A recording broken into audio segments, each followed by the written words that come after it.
আসসালামু আলাইকুম ওয়া রাহমাতুল্লাহি ওয়া বারাকাতুহু।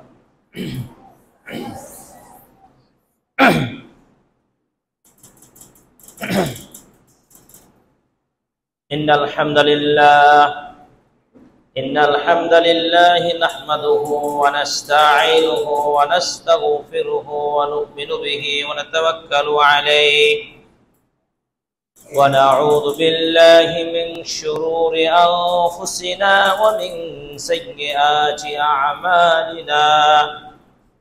من يهده الله فلا مضل له ومن يضلل فلا هادي له وأشهد أن لا إله إلا الله وحده لا شريك له ونشهد أن محمدا عبده ورسوله أرسله بالحق بشيرا ونذيرا فقد قال الله تعالى في كلام المجيد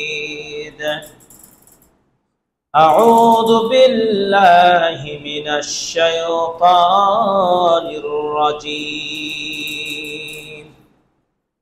يا أيها الذين آمنوا اتقوا الله حق تقاته ولا تموتن إلا وأنتم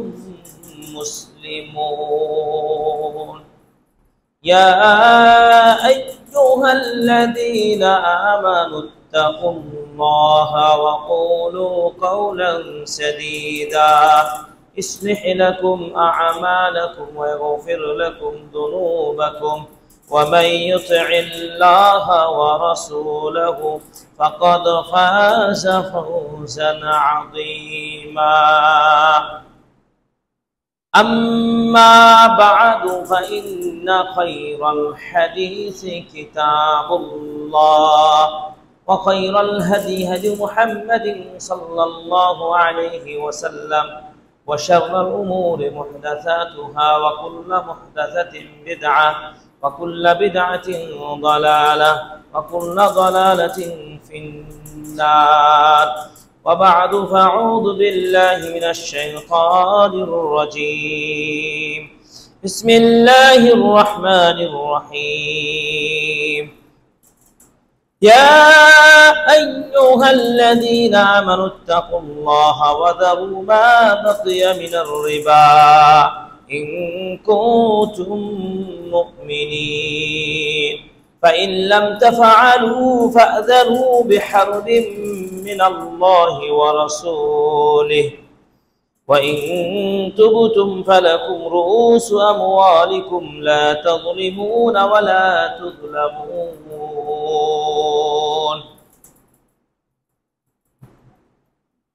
لعن رسول الله صلى الله عليه وسلم آكل الربا وموكله وكاتبه وشاهديه وقالهم سواء যাবতীয় প্রশংসা আদায় করছি সেই মহান আল্লাহ সুবহানাহু ওয়া তাআলার জন্য যে রব্বুল আলামিন আজকে পবিত্র জুমার দিনে ইয়াসিন আলী সালাফি জামে মসজিদ রাজশাহী শহরের নিকটবর্তী এই কেন্দ্রীয় মার্কাজ মসজিদে আজকে সমবেত হওয়ার যে আল্লাহ রব্বুল আলামিন সুযোগ করে দিয়েছেন সে আল্লাহর প্রশংসা আদায় করি আলহামদুলিল্লাহ। দরুদ ও সালাম বর্ষিত হোক এই পৃথিবীর সর্বশেষ ও সর্বশ্রেষ্ঠ নবী ও রাসূল, যিনি আমাদেরকে সুন্দর জীবন, সুন্দর পরিবেশ, সুন্দর সুফল পাওয়ার জন্য সুন্দর একটি রাষ্ট্র তিনি আমাদের প্রতিষ্ঠা করে দেখিয়েছেন। বিশেষ করে তিনি মানুষের দুনিয়ার জীবনে সবচেয়ে যেটা প্রয়োজন অর্থনৈতিক ব্যবস্থা সুন্দর এবং ইসলামী অর্থনীতির ব্যবস্থা যিনি পথ পরিপূর্ণভাবে আমাদের দেখিয়ে গেছেন, সেই নবীর প্রতি অসংখ্য দরুদ ও সালাম বর্ষিত হোক। সকলে বলি সাল্লাল্লাহু আলাইহি ওয়াসাল্লাম।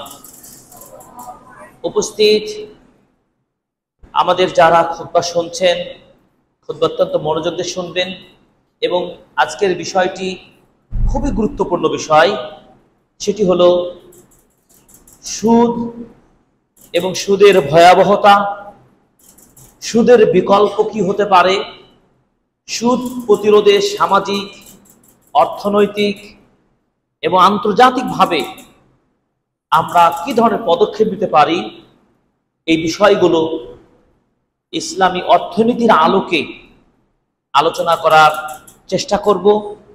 এজন্য আমরা বিষয়টি গভীরভাবে বুঝে এবং সেটা থেকে আমরা সতর্ক হওয়ার চেষ্টা করব ইনশাআল্লাহ। সুদ হলো পুঁজিবাদী অর্থনীতি গড়ে তোলার সবচেয়ে বড় হাতিয়ার।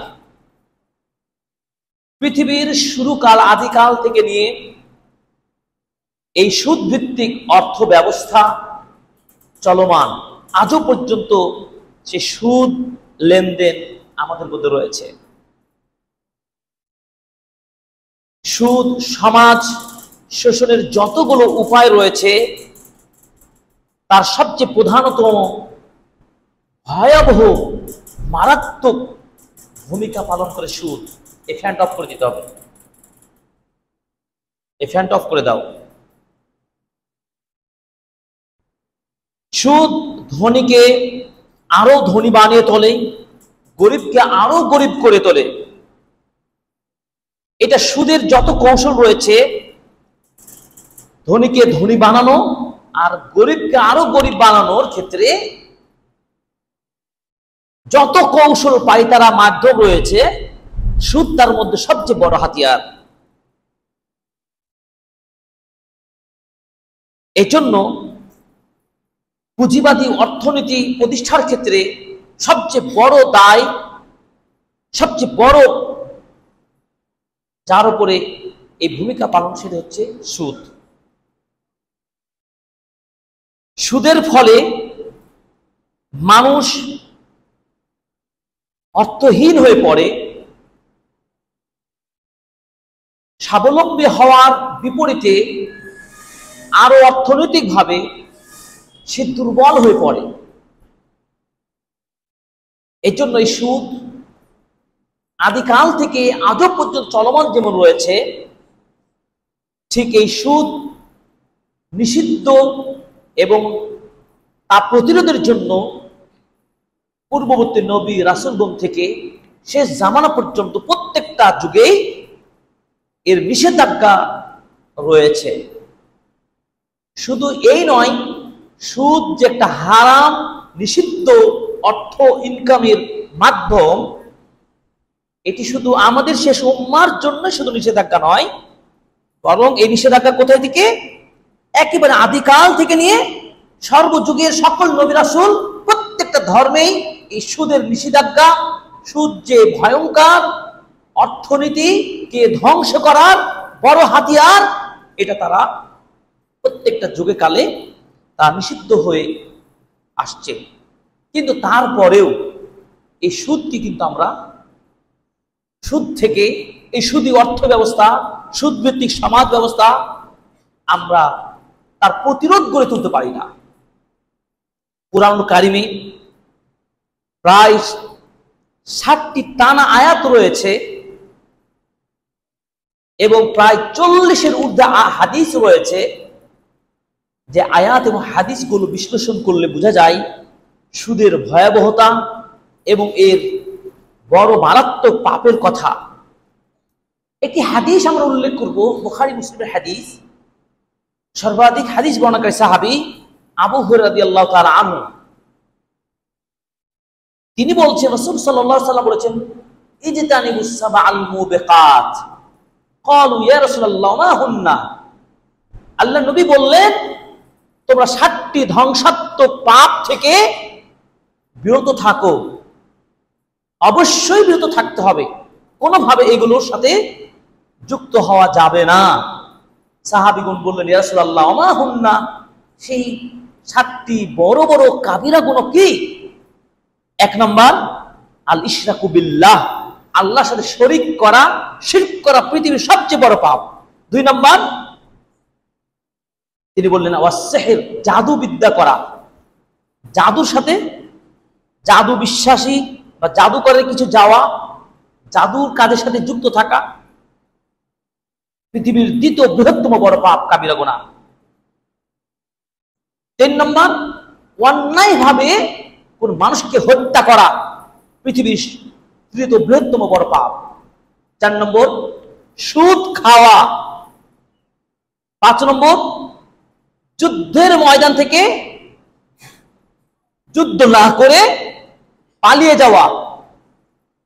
6 নম্বর, আকুল মালিল ইয়াতীম, ইয়াতীমের মাল ভক্ষণ করে অন্যায়ভাবে ইয়াতীমের সম্পদ লুণ্ঠন করা। 7 নম্বর বললেন ওয়াকাদফুল মুহসানাতিল মুমিনাতিল গাফিলাত, সতী সাধবী দিনদারিনী মহিলা নারীকে অপবাদ দেওয়া, ব্যভিচারের অপবাদ দেওয়া।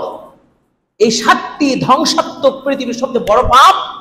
এই 7টি বড় পাপ থেকে প্রিয় নবী সাল্লাল্লাহু আলাইহি সাল্লাম আমাদের কি করলেন? সতর্ক থাকার জন্য হুঁশিয়ারি দিলেন, এই যে তানিবুস সাবা আল মুবিকাত। আর এই 7টি বড় পাপের মধ্যে একটি পাপ কি? আকুলুর রিবা, সুদ খাওয়া। তাহলে সুদ খাওয়া কি? কাবিরা গুনাহ। সুদ খাওয়া বড় গুনাহ। আর বড় গুনাহ আপনাকে আমাকে প্রত্যেককেই, মুমিন দাবিদার ব্যক্তি, মুমিন মুসলিমকে অবশ্যই সতর্ক থাকতে হবে। যদি না থাকি তাহলে আমাদের জন্য ভয়ঙ্কর শাস্তি আল্লাহ নির্ধারণ করেছেন।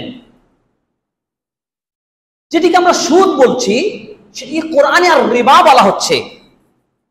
সুদ এই শব্দটি ফার্সি শব্দ, এবং যেই শব্দের অর্থ আমরা ঋণ দিয়ে সেই টাকার উপরে ধার্যকৃত, আদায়কৃত অতিরিক্ত অংশ, একটা সলিড একটা পরিমাণ টাকা দেওয়ার পরে সেই টাকা উত্তোলন বা জমা দেওয়ার সময় একটা নির্দিষ্ট পরিমাণ অতিরিক্ত টাকা যুক্ত আমাকে দিতে হবে। আমি আপনাকে 100 টাকা দিলাম 1 বছরের জন্য, আর কথা বলে দিলাম যখন আমাকে টাকাটা ফেরত দেওয়া হবে আরো 10 টাকা অতিরিক্ত দিতে হবে। এই যে 100-র সাথে আরো 10 টাকা বেশি পূর্ব নির্ধারণ করে দেওয়া হলো, এটি হচ্ছে সুদ। সুদ হচ্ছে ফার্সি শব্দ, যেটি বাংলা ভাষায় আমাদের মধ্যে এটি চালু রয়েছে এবং প্রসিদ্ধি লাভ করেছে শব্দটি। এই সুদকে কোরআনের ভাষায় রিবা বলা হয়। আর রিবা মানে কি? আয-জিয়াদা, আন-নামু, বাড়া, বৃদ্ধি হওয়া, অতিরিক্ত প্রবৃদ্ধি হওয়া। কেননা একটি শরীয়তের পরিভাষায় রয়েছে কুল্লু করদিন জাররা নাফআন ফাহুয়া রিবা। প্রত্যেক ঋণ যা লাভ আনয়ন করে, যে ঋণ, ওই যে 100 টাকা দিলাম, 100 টাকার বিনিময়ে আমি আরো 10 টাকা বেশি পেলাম, এভাবে যত লেনদেন ঋণ সিস্টেম রয়েছে যেখানে লাভ, আমার স্বার্থ হাসিল হবে, লাভ হবে, সেটি হলো কি? রিবা। তাহলে আমরা এই সেন্টেন্সটা যদি বুঝি, উলামাগণ, এই ফুকাহাগণ এই সেন্টেন্স, এই বাক্যটিকে এইভাবে ব্যবহার করেছেন, কুল্লু করদিন জাররা নাফআন ফাহুয়া রিবা। এটি জাহিলি আরবেতে যুক্ত চালু ছিল। ইসলাম এসে এই রিবাকে সম্পূর্ণ হারাম করেছেন। আল্লাহ দ্ব্যর্থহীন ভাষায় কোরআনুল কারিমে পর্যায়ক্রমে সুদকে নিশ্চিহ্নভাবে, চূড়ান্তভাবে নিষেধাজ্ঞা করলেন। প্রথমে আল্লাহ পাক বললেন তোমরা সুদ থেকে দূরে থাকো। এরপর তিনি আবারও বললেন সুদের বাড়তি অংশটা তোমরা ভক্ষণ করো না। এরপর চূড়ান্ত বলে দিলে বলেন আহাল্লাল্লাহুল বাইআ ওয়া হাররামার রিবা। সূরাতুল বাকারা 275 নম্বর আয়াতে আল্লাহ ঘোষণা দিয়ে বললেন আল্লাহ ব্যবসা বাণিজ্য, লেনদেন, বেচা কেনা, ক্রয় বিক্রয় এটিকে হালাল করেছেন। আর সুদ, এই যে বসে থেকে অতিরিক্ত টাকা হাতিয়ে নেওয়া, এটিকে হারাম করেছেন। তার মানে দৈনন্দিন জীবনে অর্থ সম্পদ বৃদ্ধি করতে হলে আপনি নিজে শ্রম দিয়ে অর্থকে কাজে লাগিয়ে আপনি আয় উৎস বৃদ্ধি করবেন। ক্রয় বিক্রয় সিস্টেম হতে পারে, ব্যবসা বাণিজ্য সিস্টেম হতে পারে, ইনভেস্ট সিস্টেম হতে পারে, শ্রম দিয়ে হতে পারে। কিন্তু এ নয় একজন মানুষের উপর টাকা চাপিয়ে দিয়ে তার উপর একটা সুদ ভিত্তিক অর্থ আয়ের যে চেষ্টা, এটি যেন আমরা না করি, কারণ এটি হচ্ছে সম্পূর্ণ হারাম। আর এই ধারাটা আমাদের সমাজে ব্যাপক হারে ছড়ে পড়েছে।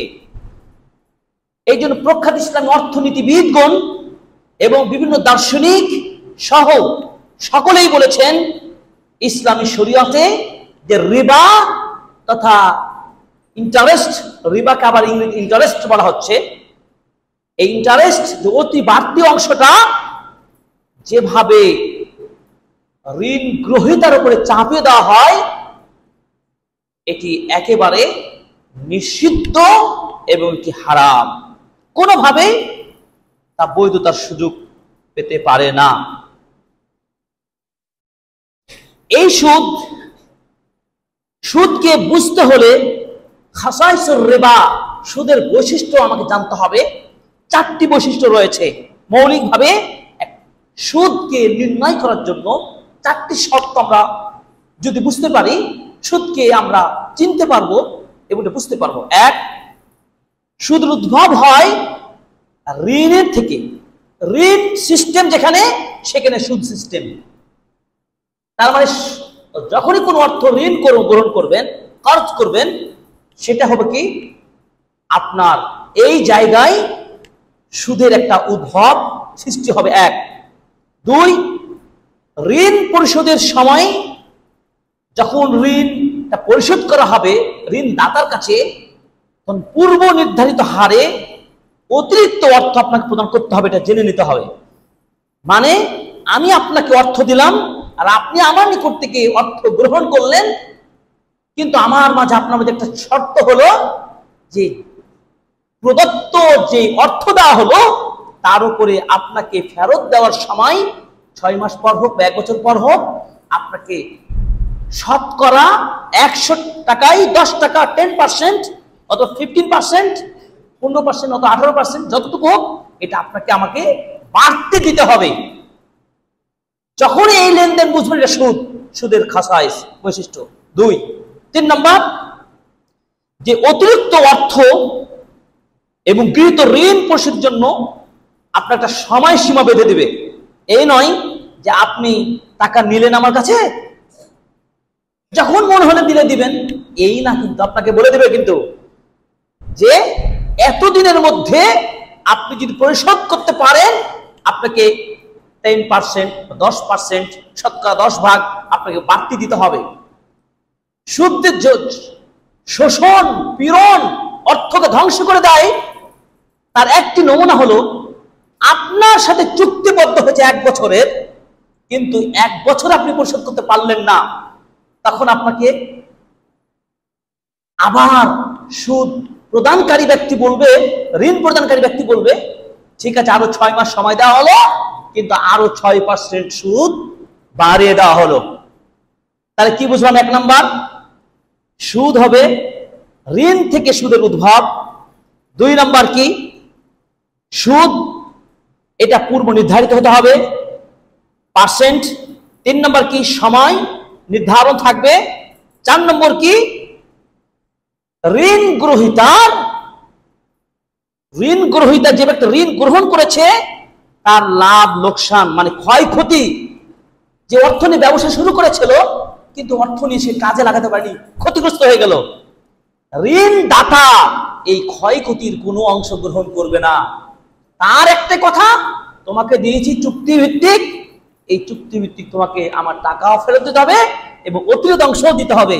এই 4টি শর্ত যদি বৈশিষ্ট্য আমরা পাই তাহলে বুঝবো কি সুদ, এটি সুদ, এটি সুদই লেনদেন সিস্টেম।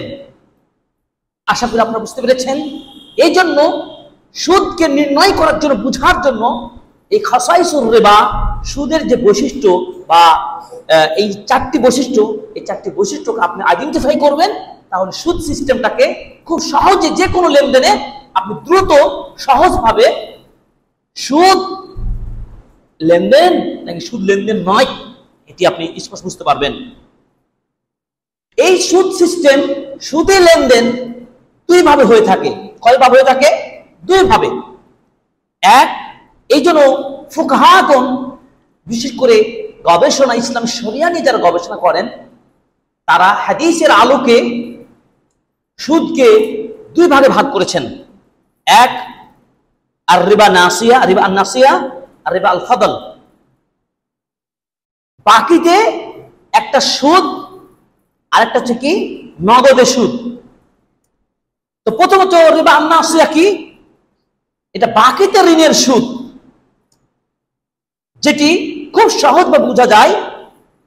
ওই যে আপনাকে 1 বছরের জন্য 100 টাকা দিলাম, এরপরে বলে দিলাম 100 টাকায় আরো 10 টাকা বেশি দিয়ে পরিশোধ করতে হবে 1 বছরের যখন পূর্ণ হবে। দেওয়ার সময় আর ফেরতের সময় ব্যবধান কত? 1 বছর। বাড়তি কত টাকা? আরো 10 টাকা। তাহলে বাকি তো হলো না। নগদ দিলাম, সুদ দিলাম, মানে ঋণ দিলাম, কিন্তু আমি এটা সময় শেষ হওয়ার পরে তাকে অতিরিক্ত যে দেওয়া হবে এটা বাকিতে এই 10 টাকা বা আরো যা অতিরিক্ত অংশ নেওয়া হবে এটা কি রিবা নাসিয়া বলা হবে। বাকিতে এটা হচ্ছে সুদ। আর একটা রিবাল ফাদল, যেটা যে উদ্ভব হয়, এই রিবাল ফাদলটা হয় পণ্য সামগ্রীর ক্ষেত্রে। এটা পণ্য সামগ্রী হাতে হাতে বিনিময় করার সময় এটি এই রিবাল ফাদলটা সংঘটিত থাকে। একই জাতীয় পণ্যের কম পরিমাণের সাথে বেশি পরিমাণ নেওয়া, এই অতিরিক্ত পরিমাণ মানে কম দিয়ে 1 কেজি দিলাম, এর জন্য আমি 2 কেজি নিলাম। কোন পণ্য লেনদেন করছি, মনে করুন আমি আপনাকে 1 কেজি খেজুর দিয়ে 2 কেজি নিলাম। এই যে বাড়তি নেওয়া লেনদেনের ক্ষেত্রে সমান সমান নয়, এটি হচ্ছে কি নগদে নগদে পণ্যের লেনদেনে সুদ। এর জন্য বেলাল রাদিয়াল্লাহু তাআলা আনহু রাসূল সাল্লাল্লাহু আলাইহি ওয়াসাল্লামের কাছে একদিন কিছু উন্নত মানের কিছু খেজুর নিয়ে হাজির হলেন। রাসূল সাল্লাল্লাহু আলাইহি ওয়াসাল্লাম তাকে জিজ্ঞেস করলেন, বিন আইনা ওয়াজাত, কোথায় থেকে তুমি এটা পেয়েছো? বেলাল রাদিয়াল্লাহু তাআলা বললেন, ইয়া রাসূলুল্লাহ, আমাদের যে খেজুরগুলো রয়েছে একটু ভালো না, অত উন্নত খেজুর না, তাই আমি 2 সা খেজুরের বিনিময়ে একজন ব্যক্তিকে বলেছি 2 সা খেজুর আমার এই ভালো উন্নত খেজুর বিনিময়ে আমাকে উন্নত একটা দামি খেজুর তুমি 1 সা তুমি আমাকে দাও। এইভাবে আমি ওই ব্যক্তির সাথে লেনদেন করলাম। তাহলে 2 ধরনের পণ্য কি কোয়ালিটি এক, পরিমাণও ভিন্ন, আবার কোয়ালিটিতেও ভিন্ন। রাসূল সাল্লাল্লাহু আলাইহি ওয়াসাল্লাম আশ্চর্য বলে, ও আওয়া আইনুর রিবা, আইনুর রিবা লা তাফআল ওয়ালাকিন ইযা আরাদতা আন তাশতারিয়া ফাবি'i তামার বিবাইন আখার সুম্মা ইশতারি বিহি। রাসূল সাল্লাল্লাহু আলাইহি ওয়াসাল্লাম বলছেন যে সুনির্দিষ্ট এবং একেবারে নির্ভেজাল সুদ, স্পষ্ট সুদ লা তাফআল। আবু হুরায়রা, বেলাল, তুমি কাজটা করো না। এই যে নগদে নগদে আপনি কম বেশি করছেন, এই কম বেশি করার সুযোগ নেই। যদি তুমি এমনটি চাও, তোমার উন্নত খেজুর প্রয়োজন, রাসূল সাল্লাল্লাহু আলাইহি ওয়াসাল্লাম লেনদেনের মুআমালা এই সিস্টেমটা তিনি শিখিয়ে দিলেন। ঠিক আছে, তোমার উন্নত খেজুরটা বিক্রি করে দাও, ওই বিক্রির পয়সা দিয়ে এরপর তুমি উন্নত খেজুর ক্রয় করে নাও, তাহলে তোমার এটা আর সুদ হবে না, তোমার নিজের মতো করে লেনদেন হলো।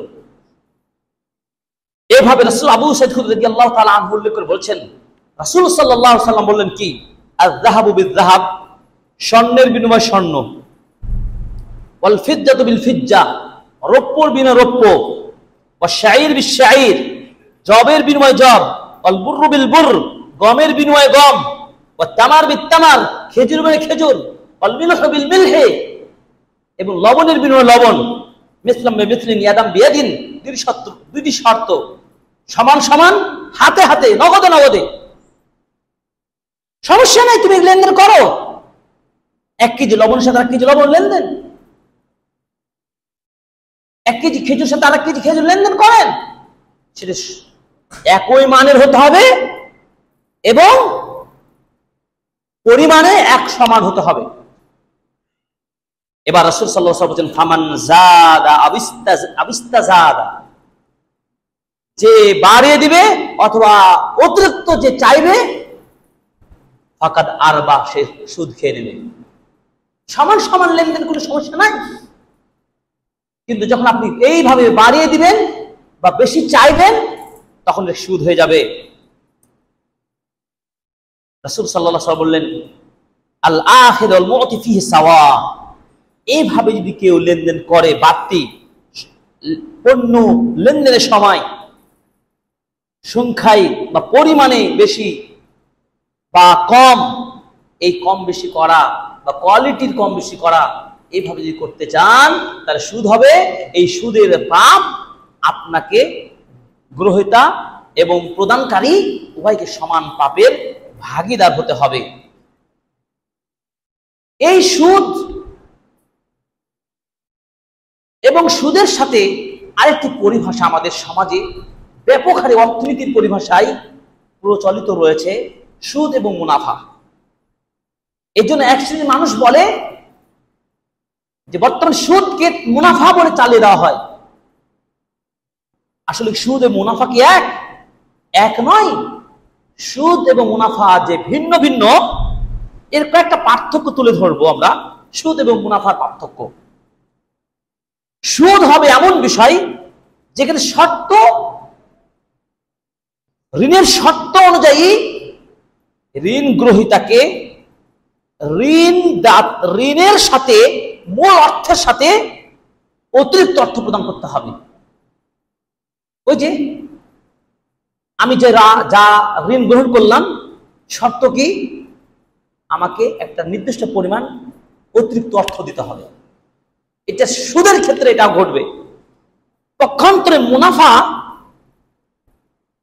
এটি হচ্ছে আপনার উৎপাদন, মূল্য, এই উভয়ের সাথে আপনার লাভ লোকসান হিসাব করে যতটুকু পাবে ততটুকু দেবে, কম বেশি হতে পারে। উৎপাদন খরচের উপরে পার্থক্য করে অতিরিক্ত তাদের মধ্যে বন্টন হবে। 2 নাম্বার, সুদ কিন্তু হবে পূর্ব নির্ধারিত, ফিক্সড, কিন্তু মুনাফা অর্জিত হয় ওই ব্যবসা বা ওই অর্থ বিনিয়োগের পরে হবে।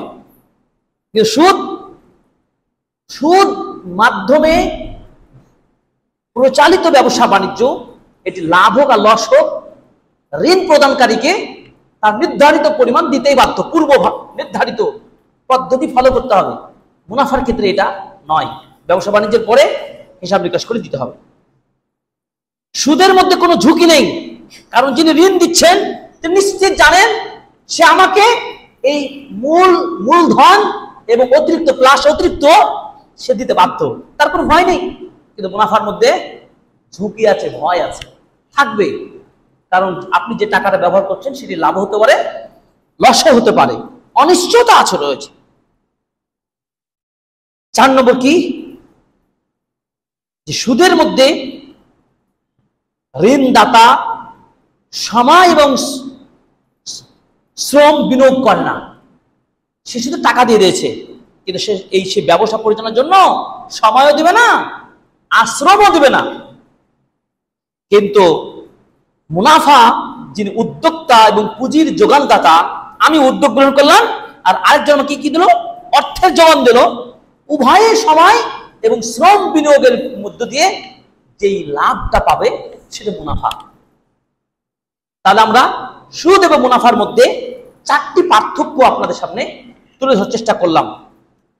এই সুদ প্রত্যেকটা ধর্মেই নিষেধ করা হয়েছে এবং এই ব্যাপারে হিন্দু ধর্ম থেকে শুরু করে নিয়ে হিন্দু ধর্মে পর্যন্ত বলা হয় যে সুদ গ্রহণকে কোনোভাবে সমর্থন করা হয়নি। এভাবে বৌদ্ধ ধর্মেও সুদকে চরমভাবে ঘৃণা চোখে দেখানো হয়েছে। পুঁজিবাদের কঠোর সমালোচক প্রবক্তা কার্ল মার্কস পর্যন্ত সুদকে সুদখোরের তীব্র নিন্দা, ঘৃণা এবং সমালোচনা জানিয়েছেন। এভাবে আপনি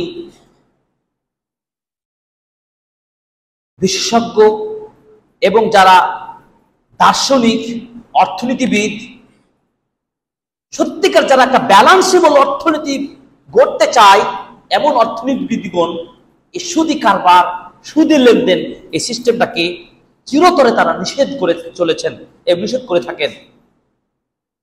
ইসলামে সুদের ভয়াবহতা, মারাত্মক ভয়াবহতা, এক বাক্যে যদি সুদকে বুঝতে হয় তাহলে কোরআনে একটা আয়াত দিয়ে সুদের বাহ্যিক ফলাফল এটা আমরা নির্ণয় করতে পারি। কি? আল্লাহ সুবহানাহু ওয়া তাআলা বলেন, ইয়ামহাকুল্লাহু রিবা ওয়া ইউরবিস সাদাকাত। আল্লাহ তাআলা সুদকে ধ্বংস করেন আর সাদাকা দান কি বাড়িয়ে দেন। এটা বাহ্যিকভাবে কি? সুদের মূল থিমটাই হলো কি? সাময়িক ভাবে মনে হবে যে আপনি 100 টাকায় 10 টাকা লাভ হলো, কিন্তু সেটা লাভ নয়, বরং সেটা ক্ষতি। আর সাদাকা যদি করবেন, কর্জে হাসানা হিসাবে দিবেন, সহযোগিতা করবেন, সেটি আল্লাহর কাছে আপনি সওয়াব, প্রতিদান পাবেন এবং পরোক্ষভাবে আল্লাহ তাআলা এর সওয়াবটাকেও এবং তার অর্থটাকেও বারাকা দান করেন। এক কথায় সম্পদের, অর্থের বারাকার ধ্বংসের মূল হাতিয়ার হলো কি? সুদ। তাহলে আপনি জেনে শুনে কেন সুদ করবেন? আপনি চান আপনার সম্পদের বারাকা কমে যাক? চাই না। এটি হলো বাহ্যিকভাবে, প্রত্যক্ষভাবে এর ক্ষতিটা বুঝতে পারি, কিন্তু ইসলামী শরিয়া ইহকালীন এই কথাটা বললেও পরকালীন যে ভয়াবহ শাস্তির কথা রয়েছে। আল্লাহ তাআলা বলেছেন সূরাতুল বাকারা 278 এবং 79 নম্বর আয়াতে বলছেন, ইয়া আইয়ুহাল্লাযীনা আমানুত্তাকুল্লাহা ওয়া যারু মা বাকিয়া মিনার রিবা ইন কুনতুম সাদিকিন। আল্লাহ পাক বলেন, হে ঈমানদার লোকেরা, তোমরা আল্লাহকে ভয় করো এবং তোমরা যে সম্পদের অতিরিক্ত রিবা, সুদ গ্রহণ করো তা বর্জন করো। ছেড়ে দাও, সুদ গ্রহণ করার সুযোগ নেই, ছেড়ে দিতে হবে। আল্লাহর ওয়াদা। যদি তোমরা মুমিন দাবি করো তাহলে কি মুমিনদার, ইমানদার হাজি, আর আপনি সুদ খাবেন, সুদের পাহাড় দিয়ে অর্থ গড়বেন, ব্যবসা বাণিজ্য চালাবেন, এই ইমানদার হাজির কোন লাভ আছে? আল্লাহর অর্ডার অমান্য করেছে সে। فَإِن لَّمْ تَفْعَلُوا فَأْذَنُوا بِحَرْبٍ مِّنَ اللَّهِ وَرَسُولِهِ। তোমরা যদি আল্লাহর এই অর্ডারের নির্দেশকে যদি না পালন করো তাহলে জেনে রাখো আল্লাহ ও তার রাসূলের পক্ষ থেকে যুদ্ধের প্রস্তুতি গ্রহণ করো। আল্লাহ রাসূলের পক্ষ থেকে যুদ্ধের ঘোষণা শুনে রেখো, তোমাদের সাথে যুদ্ধ হবে। وَإِن تُبْتُمْ فَلَكُمْ رُءُوسُ أَمْوَالِكُمْ لَا تَظْلِمُونَ وَلَا تُظْلَمُونَ। আর যদি তোমরা তওবা করো আর সুদ খাবো না, সুদ দেব না, সুদ নেব না, সুদের সাথে থাকবো না, এর তওবা করে নাও, তাহলে আল্লাহ রাব্বুল আলামিন বলেন তাহলে তোমাদের জন্য মূলধন তোমরা ফিরিয়ে পাবে, তোমাদের সম্পদ তোমাদের মধ্যেই থাকবে, কেউ কারোর প্রতি জুলুম করলো না। তার মানে কি? সুদ মানেই জুলুম। জুলুমের শোষণে নিষ্পেষিত হয়ে যায় ঋণ গ্রহীতা। আল্লাহ তাআলা আমাদেরকে এই মারাত্মক জুলুম থেকে, শোষণ থেকে আমাদের হেফাজত করুন, আমাদের বুদ্ধি দান করুন, আমিন। এভাবে কিয়ামতের দিনে সুদখোরের অবস্থা কেমন হবে আল্লাহ তার পরিচয় দিয়ে বলেছেন। কিয়ামতের দিন সুদখোরের অবস্থা কি হবে? আল্লাহ পাক বলেছেন, আল্লাযীনা ইয়াকুলুনার রিবা লা ইয়াকুমুনা ইল্লা কামা ইয়াকুমুল্লাযী ইয়াতাখাব্বাতুহুশ শাইতান يتخبطه الشيطان من المس ذلك بأنهم قالوا إنما البيع مثل الربا।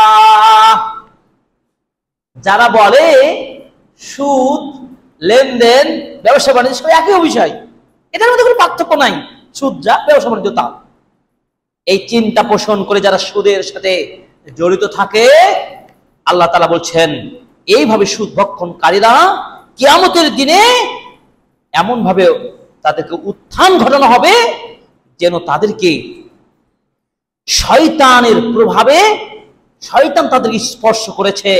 তার মানে সেদিন হাসরের মাঠে ফায়সালার দিন সে সোজা হয়ে দাঁড়িয়ে মুক্তির পথ খুঁজে পাবে না। সুদের কারণে তার পেটটা হয়ে যাবে অনেক বড়, এই ওজনওয়ালা পেট নিয়ে সে নাজাতের পথ অতিক্রম করতে পারবে না। সেটি হচ্ছে এখানে মূল বিষয়। তাহলে কিয়ামতের মাঠে যে নাজাত থেকে বঞ্চিত হয়ে যান সুদ খাওয়ার জন্য, যেই সুদ খেয়ে দুনিয়াতে আপনি সুখী জীবন যাপন মনে করছেন, সুখের গাড়ি, সুখের বাড়ি গড়ে তুলেছেন, এই প্রকৃত সুখ নয়, এই প্রকৃত অর্থের আনন্দ নয়, বরং পরকালকে ধ্বংস করার মূল কারণ হবে এই সুদ। অতএব পরকাল আমার মূল স্তর, পরকালে আমাকে যেতেই হবে, আমার ফয়সালা হবে, আমার মৃত্যু হবে, আমার কবর হবে, আমার হাসর হবে।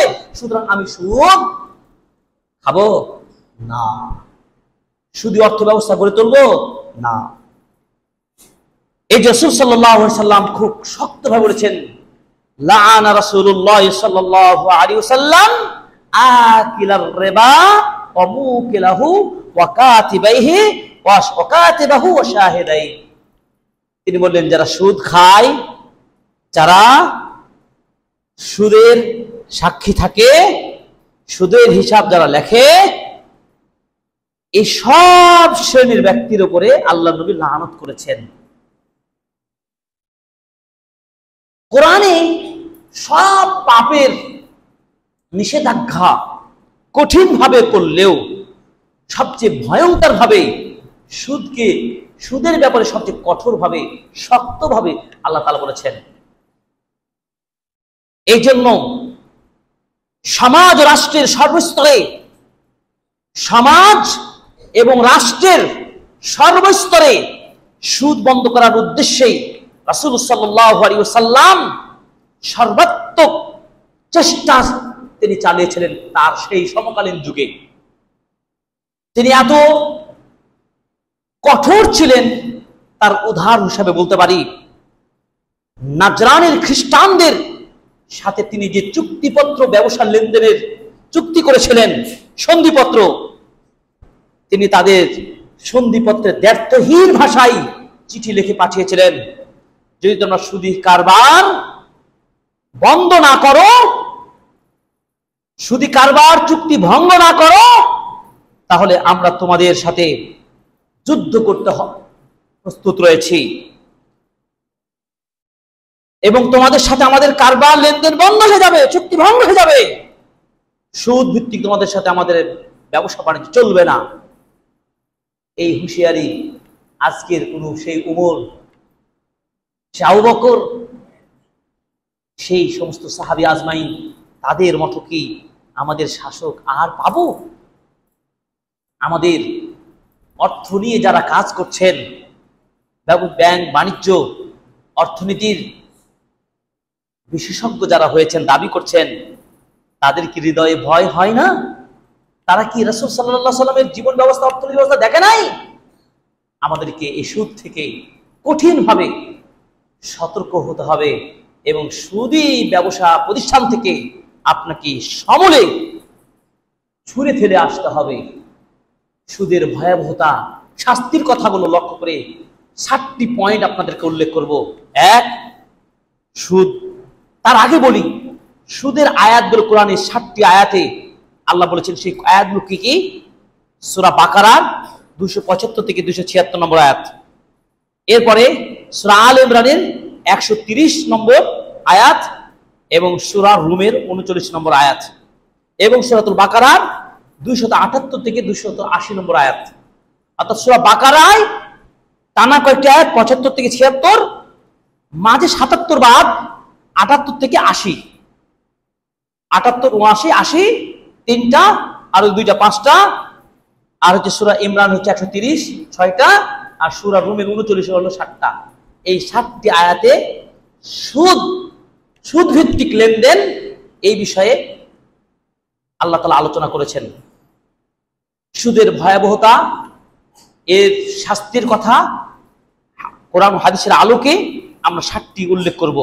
1, সুদ খাওয়া জঘন্যতম অপরাধ। 1 নম্বর কি? জঘন্যতম অপরাধ। আবু হুরায়রা রাদিয়াল্লাহু তাআলা আনহু বলেছেন, রাসূল সাল্লাল্লাহু আলাইহি সাল্লাম বলেছেন, আর-রিবা 70 জুজআন আইসারুহা আইয়ুনকিহার রাজুলু উম্মাহু। সুদের 70টি স্তর রয়েছে, শাখা রয়েছে। পাপের 70টি পাপের স্তর রয়েছে। তার সর্বনিম্ন হলো আপন মাকে বিবাহ করা। নাউজুবিল্লাহ। তার মানে কি? আপন মায়ের সাথে ব্যভিচারে লিপ্ত হওয়া। নাউজুবিল্লাহ, নাউজুবিল্লাহ। এই একটা হাদিস যদি কেউ, কোন ঈমানদার মুসলিম একটা হাদিস যদি বুঝতে পারে, সুদ খাবে? সুদ খাবে? সুদ খাবে না। না খেয়ে থাকবে তাও ভালো, সুদ খেতে যাবে না। এই যে রাসূল সাল্লাল্লাহু আলাইহি ওয়াসাল্লাম বলেছেন, দিরহামু রিবান ইয়াকুলুর রাজুলু ওয়া হুয়া ইয়ালাম। কেউ যদি একটা টাকা, একটা দিরহাম যদি জেনে শুনে, সুদ জেনে শুনে খায়, আশাদ্দু মিন 36 জানিয়াতান, তাহলে সে যেন 36 বার ব্যভিচার করার চাইতেও অনেক ভয়াবহ হবে তার একটা দিরহাম সুদ খাওয়া। জিনা করা খুব ভালো কাজ। ওয়ালা তাকরাবুজ জিনা ইন্নাহু কানা ফাহিশাতাও ওয়া সাআ সাবিলা। জিনার কাছেই যেতে নিষেধ করা হয়েছে, জিনা তাহলে কত বড় পাপ। তাহলে সুদ, আপনি একটা টাকা সুদ খাবেন, 1 টাকা সুদ খাওয়া মানে 36 বার আপনি জিনা করবেন। নাউজুবিল্লাহ, নাউজুবিল্লাহ। আসুন, বিশেষজ্ঞ, শিক্ষাবিদ, সমাজের অধিপতি, বিত্তশালী, আপনারা আপনাদের অর্থকে সুদ ভিত্তিক না গড়ে তোলে মুনাফা ভিত্তিক রাসূল সাল্লাল্লাহু আলাইহি ওয়াসাল্লামের দেখানো ব্যবসা বাণিজ্যের পদ্ধতিগুলো, বৈধ পদ্ধতিগুলো জেনে বুঝে আপনি হালাল বৈধ ব্যবসা বাণিজ্য প্রতিষ্ঠা করার চেষ্টা করুন, এবং সেই ব্যবস্থা কিভাবে উন্নয়ন ঘটানো যায় সেইগুলো, কৌশলগুলো, সেই পদক্ষেপগুলো আপনারা গড়ে তুলুন। আল্লাহ তাআলা আমাদেরকে সেই বুঝ এবং তৌফিক দান করুন। আমিন। 2 নাম্বার, সুদের সাথে সংশ্লিষ্ট সকলেই লানত প্রাপ্ত। যে লাআনা রাসূলুল্লাহ সাল্লাল্লাহু আলাইহি ওয়াসাল্লাম আকলার রিবা ওয়া মুকিলা ওয়া কাতিবাহু, এরা সবাই সুদ দেনা, দাতা, গ্রহীতা, সাক্ষী দানকারী সবার উপরে সমান, আল্লাহ লানত। 3 নাম্বার, সুদের শেষ পরিণতি হলে কি? নিঃস্ব হয়ে যাওয়া। সুদের শেষ পরিণতি কি? নিঃস্ব হয়ে যাওয়া। আল্লাহ তাআলা বলেছেন সূরাতুল বাকারা 256 নম্বর আয়াত, ইয়ামহাকুল্লাহু রিবা ওয়া ইউরবিস সাদাকাত। সুদ ধ্বংস করে দেয়, নিঃস্ব করে দেয়, আর সাদাকা সম্পদ বাড়িয়ে দেয়। এই জন্য রাসূল সাল্লাল্লাহু আলাইহি ওয়াসাল্লাম আরো বলেছেন, ইন্নার রিবা ওয়া ইন কাসুরা। রিবা যদি সেটা অনেক বেশি ইন্টারেস্ট হচ্ছে, অনেক অর্থ বাড়ছে, ফা ইন্না আকিবাতাহু তাসিরু ইলা কুল্লিন বা ইলা কুল্লিন, মনে হবে যে অনেক লাভ, কিন্তু এর মূল স্তরটা কোথায়? সুদ খাওয়া মানে সেটা কি? কমতির দিকে আসা, ক্রমান্বয়ে ধ্বংসের দিকে আসা, নেমে যাওয়া। 4 নম্বর কি? সুদ খাওয়া। সুদ খাওয়া মানে নিজেকে ধ্বংস করা এবং নিজের বিনাশ হয়ে যাওয়ার অন্যতম কারণ, যেটি রাসূল সাল্লাল্লাহু আলাইহি ওয়াসাল্লাম বলেছেন 7 শ্রেণীর মানুষ, 7টি বড় পাপ, ধ্বংসাত্মক পাপ। সুদ তার মধ্যে একটা। আপনি ধ্বংস হতে চান? সাবআল মুবিকাত বলা হয়েছে। তার মানে সুদ খাবেন মানে ধ্বংস হবেন। সুদ খাবেন মানে আপনি আল্লাহর গজবের অন্তর্ভুক্ত হবেন। 5 নম্বর কি? আল্লাহর আযাব অবধারিত হয়ে যায় সুদ এবং সুদের সাথে যদি আপনি যুক্ত থাকেন। রাসূল সাল্লাল্লাহু আলাইহি ওয়াসাল্লাম বলেছেন, ইদা যাহারা যিনা ওয়ার রিবা ফি ক্বরিয়াতিন, যখন কোন করিয়া, গ্রামে, মহল্লায়, পাড়া, দেশে, গঞ্জে গঞ্জে সুদ এবং ব্যভিচার ছড়িয়ে পড়বে। ইদা যাহারা যিনা ওয়ার রিবা, যিনা এবং রিবা, ব্যভিচার এবং সুদ যখন কোন পাড়ায়, মহল্লায়, গঞ্জে ছড়িয়ে পড়বে, ফাকাদ আহাল্লু বিআনফুসিহিম আযাবাল্লাহ, তারা তাদের নিজেদের উপরে আল্লাহর শাস্তি, গজবকে হালাল করে নেবে। তার মানে আল্লাহ তাদের ওই অঞ্চলে, ওই পাড়ায়, মহল্লায় কি আসবে? শাস্তি চলে আসবে। প্রিয় ভাইরা, আজকে আমাদের সমাজে যে গজবগুলো আসছে, হঠাৎ করে ভূমিধস, হঠাৎ করে বিমান বিধ্বংস, হঠাৎ করে ভবনে আগুন, কেন এই শাস্তিগুলো কেন হচ্ছে? এই গজবগুলো কেন হচ্ছে? এগুলো হচ্ছে আপনার আমার পাপের প্রায়শ্চিত্ত। আল্লাহ রাব্বুল আলামিন বলেছেন, যাহারাল ফাসাদ ফিল বাররি ওয়াল বাহরি বিমা কাসাবাত আইদিন নাস, স্থল এবং জলভাগে যে বিপর্যয়গুলো লক্ষ্য করা যায়, সেগুলো তোমাদের এই হাতের কর্মের ফল। তার মানে আমাদের সমাজে জেনা, ব্যভিচার, সুদ ছড়িয়ে পড়েছে যত গতিতে, শাস্তি গজব তত গতিতে আমাদের গ্রাস করছে। এই গজব থেকে আমি আপনি কেউ মুক্ত হতে পারছি না। অতএব সুদ এবং ব্যভিচার এগুলোতে আমাদেরকে বাঁচতে হবে, বাঁচাতে হবে আমাকে, আমার পরিবারকে, আমার সমাজকে, আমার রাষ্ট্রকে। এর দায়িত্ব রয়েছে। 6 নম্বর কি? সুদ খোরের ইবাদত কবুল হয় না। আল্লাহ রাসূল সাল্লাল্লাহু আলাইহি ওয়াসাল্লাম বলেছেন, ইন্নাল তাইয়্যিব লা ইয়াকবালু ইল্লা তাইয়্যিবান, আল্লাহ পবিত্র, তিনি পবিত্র ছাড়া কোনো কিছু গ্রহণ করে না। হারাম খেয়ে ইবাদত করবেন, আপনার ইবাদত কবুল হবে না। যদি ইবাদত কবুল না হয়, তাহলে আপনার এই ধনাঢ্য হয়ে, এই হাজী হয়ে, মাদ্রাসা প্রতিষ্ঠাতা হয়ে, আপনি বড় হাজী হয়ে, ইমানদার হয়ে, সালাত আদায় করে, সিয়াম রেখে কোন লাভ হবে? লাভ হবে না। লাভ হবে না ওই সুন্দর পোশাক পরে, লাভ হবে না সুন্দর ওই ইবাদত করে, কারণ আপনি সুদখোর, হারামখোর। হাদিস আরবাঈনে পড়ুন, রাসূল সাল্লাল্লাহু আলাইহি ওয়াসাল্লাম একজন ব্যক্তির কথা উল্লেখ করে বলছেন, দূর থেকে সফর করে আসলো, চুলগুলো এলোমেলো, খুশখুশে, খুব বিষণ্ণ, খুব ক্লান্ত শ্রান্ত চেহারা নিয়ে আল্লাহর নিকট হাত তুলে দোয়া করছেন, কিন্তু সেই ব্যক্তির দোয়া কবুল হয় না। জিজ্ঞাসা করো, ইয়া রাসূলুল্লাহ, ওই মুসাফির ব্যক্তি অনেক কষ্ট করে দোয়া করছে, আল্লাহকে চাচ্ছে, আল্লাহ আমাকে খেতে দাও, আমার ব্যবস্থা করে দাও, আমার উন্নতি দান করো। আল্লাহ রাসূল বলছেন, ওই ব্যক্তির দোয়া কবুল হয় না।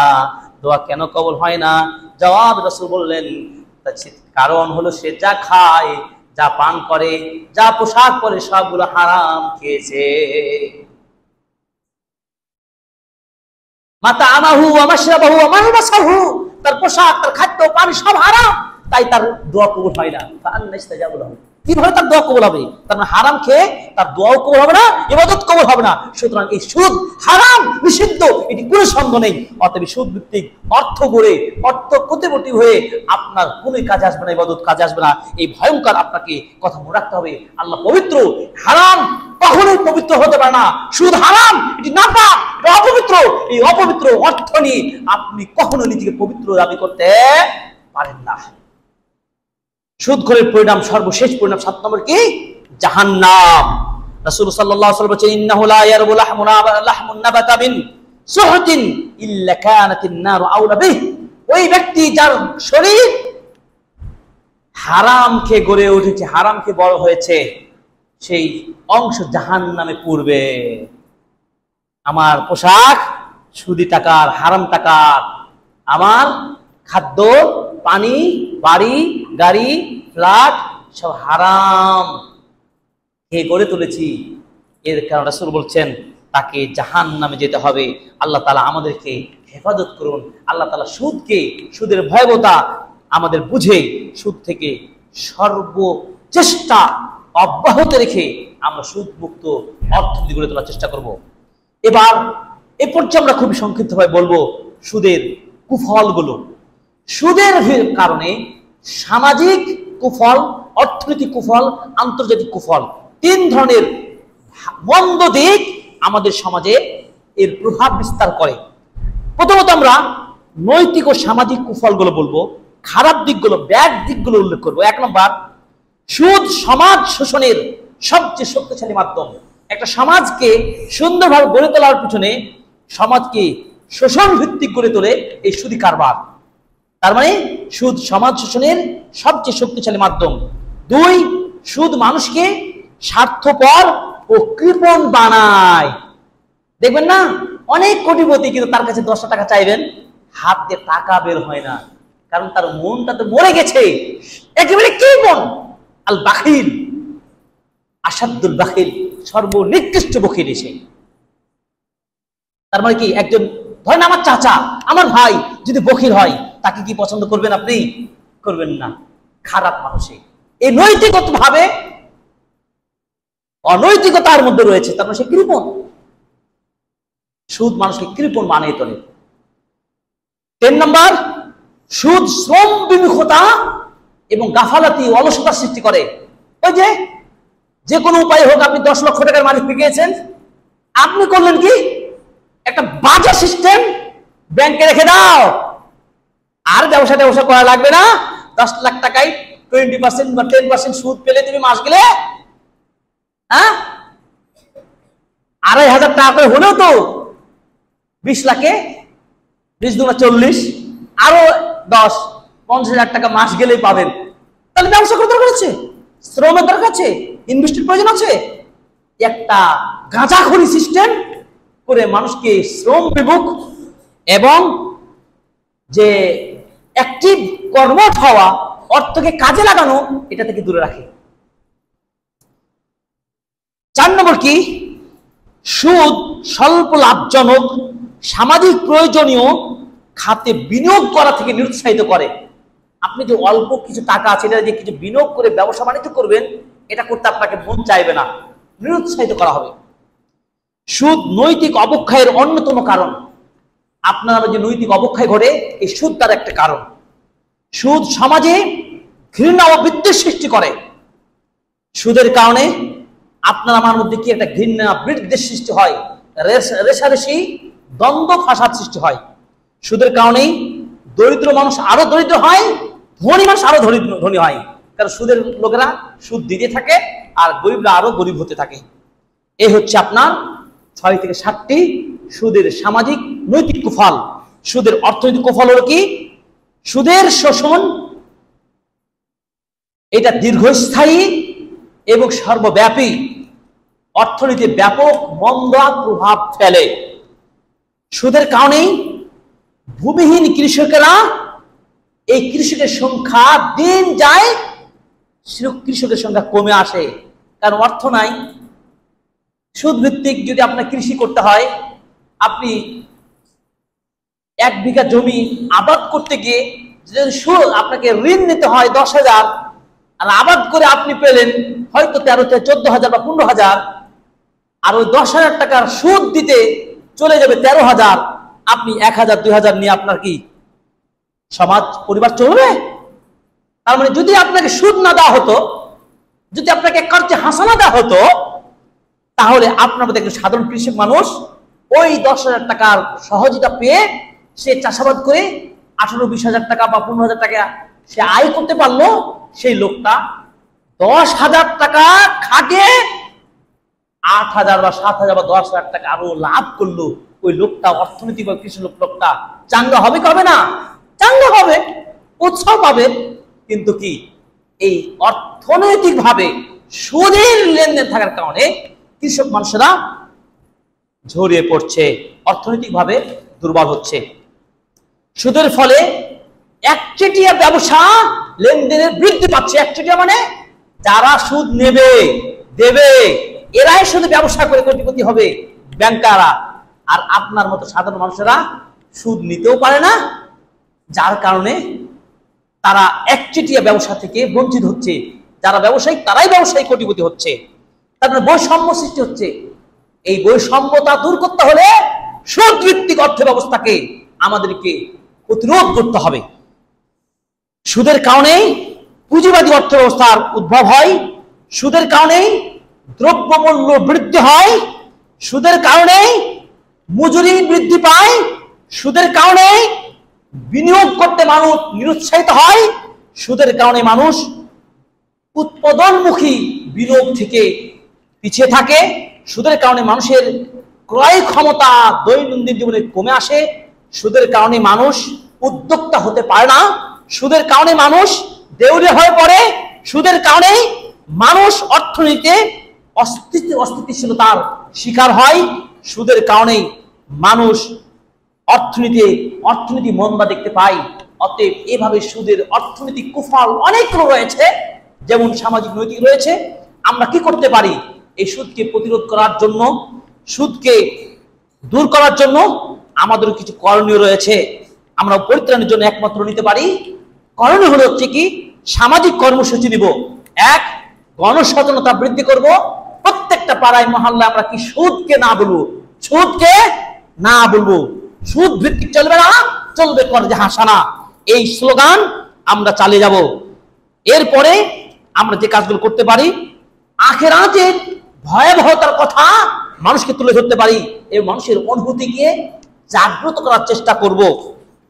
এরপরে আমাদের অর্থনৈতিক ক্ষেত্রে এই সুদকে নিষিদ্ধ করার বিষয়ে আমাদের পাঠ্যসূচিতে সুদের ভয়াবহতা, সুদ ভিত্তিক অর্থনীতি চলবে না, এই বিষয়গুলো পাঠ্যসূচিতে দিতে হবে। সামাজিক প্রতিরোধ গড়ে তুলতে হবে। সুদখোরদেরকে সামাজিকভাবে বয়কট করতে হবে। ব্যাপক আন্দোলন আমাদের গড়ে তুলতে হবে এবং সামাজিক যে প্রতিরোধ গড়ে তোলার মাধ্যমে এবং অর্থনৈতিক কর্মসূচি গ্রহণ করব। এটা হচ্ছে আপনার কিছু পদক্ষেপ। সাথে সাথে অর্থনৈতিক কিছু কর্মসূচি রয়েছে, যেমন হতে শরিয়া ভিত্তিক ফাইন্যান্সিয়াল ইনস্টিটিউট বা প্রতিষ্ঠান গড়ে তোলার চেষ্টা করব। কর্জে হাসানা এবং মুদারাবা পদ্ধতিতে আমরা ব্যবসা বাণিজ্য করব। যাকাত ভিত্তিক অর্থনৈতিক ব্যবস্থা গড়ে তুলব। এরপর ক্ষুদ্র বিনিয়োগ এর কৌশল মেথডগুলো আমরা উন্নয়ন ঘটাবো এবং আমরা ছোট ছোট ব্যবসা বাণিজ্য এইগুলো মানুষকে করতে উৎসাহিত করার মাধ্যমে আমরা সমাজ থেকে সুদ এবং সুদের শিকড়কে মূলোৎপাটন করতে পারবো ইনশাআল্লাহ।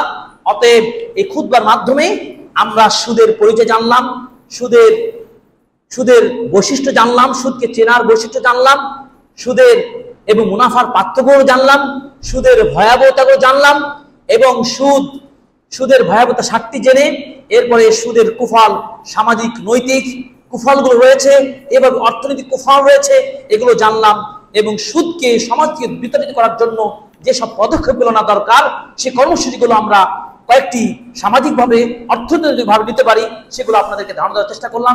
আল্লাহ তাআলা আমাদেরকে সুদ মুক্ত সুন্দর একটি অর্থনৈতিক ব্যবস্থা গড়ে তোলা তৌফিক দান করুন, আমিন। আল্লাহ তাআলা আমাদের সুদ থেকে বাঁচার শক্তি ঈমান দান করুন, আমিন। এই বাংলাদেশকে সুদ মুক্ত একটি অর্থনীতি ব্যবস্থা, সে বাণিজ্য ব্যবসা ব্যাংক প্রতিষ্ঠা করার পিছনে দেশের সরকার এবং অর্থনীতিবিদগণ এই ব্যাপারে বিশেষ ভূমিকা রাখবেন বলে আশা করি এবং ধর্মপ্রাণ মুসলিমগণ আপনারা এই ব্যাপারে পদক্ষেপ গ্রহণ করবেন এবং সরকার এবং আগামী শাসন প্রশাসনে যারা আসবেন তাদেরকে বলবো সুদ মুক্ত অর্থনীতি গড়ে তোলার পিছনে বিশেষ অবদান রাখবেন। আল্লাহর দ্বীন প্রতিষ্ঠা হবে, আল্লাহর আইন প্রতিষ্ঠা হবে, এই ব্যাপারে যারা সজাগ হবেন, যারা দায়িত্ব পালন করবেন, সত্যি আপনারা আল্লাহর রহমত এবং বারাকা প্রাপ্ত হবেন। আল্লাহ তাআলা আমাদের কবুল করুন, আমিন। সুবহানাকাল্লাহুম্মা ওয়া বিহামদিকা আশহাদু আল্লা ইলাহা ইল্লা আনতা আস্তাগফিরুকা ওয়া আতুবু ইলাইক।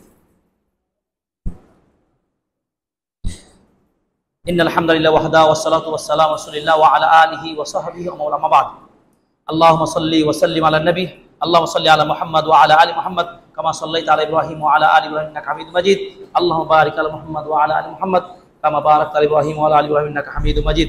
রব্বানা আতিনা ফিদ দুনিয়া হাসানাহ ওয়া ফিল আখিরাতি হাসানাহ ওয়া কিনা আযাবান নার। রব্বিরহামহুমা কামা রাব্বায়ানি সগীরা। আল্লাহুম্মা আজিরনা মিনান নার, আল্লাহুম্মা আজিরনা মিনান নার। আল্লাহুম্মা ইহফাযনা মিন কুল্লি বালাইন ওয়াল আখিরাহ। আল্লাহুম্মা নাসআল হুদা ওয়াত তুকা ওয়াল আফাফা ওয়াল গিনা। আল্লাহ আমাদেরকে ক্ষমা করুন, আমিন। হে আল্লাহ আমাদের ভুল ত্রুটি ক্ষমা করুন, আমিন। হে আল্লাহ আমাদের পাপ থেকে বাঁচান, আমিন। হে আল্লাহ সুদী অর্থ ব্যবস্থা থেকে সমাজকে রক্ষা করুন, আমিন। হে আল্লাহ আজকে জুমার দিন অত্যন্ত গুরুত্বপূর্ণ দিন, আল্লাহ আমাদের ত্রুটি বিচ্যুতি ভুল ত্রুটি ক্ষমা করুন, আমিন। হে আল্লাহ অনেকে অসুস্থ রয়েছেন, আল্লাহ দেশ ও প্রবাসের কাছে দূরের আমাদের ভাই বোনেরা অনেকেই তাদের অভিভাবক তাদের ছেলে মেয়েরা অসুস্থ, আল্লাহ তাদেরকে সুস্থতা দান করুন, আমিন। হে আল্লাহ আমাদের বাবা মা আত্মীয় স্বজন যারা দুনিয়া ছেড়ে চলে গেছেন, আল্লাহ এই খুতবাতে দোয়া করছি, আল্লাহ তাদেরকে তুমি ক্ষমা করো, আমিন। আল্লাহুম্মা গফির লাহুম, আল্লাহুম্মা গফির লাহুম ওয়ারহামহুম ওয়াদখিলুল জান্নাহ ওয়াইদুন আযাবিকুম মিন আযাবিন নার, আমিন আমিন। আল্লাহ খাস করে আল্লাহ গাজাবাসীদের জন্য দোয়া করছে আল্লাহ, এই গাজার মুসলিম নিরীহ মুসলিম নরনারী আল্লাহ ভাই আমাদের সেই ভাইদেরকে আল্লাহ তুমি হেফাজত করো আল্লাহ।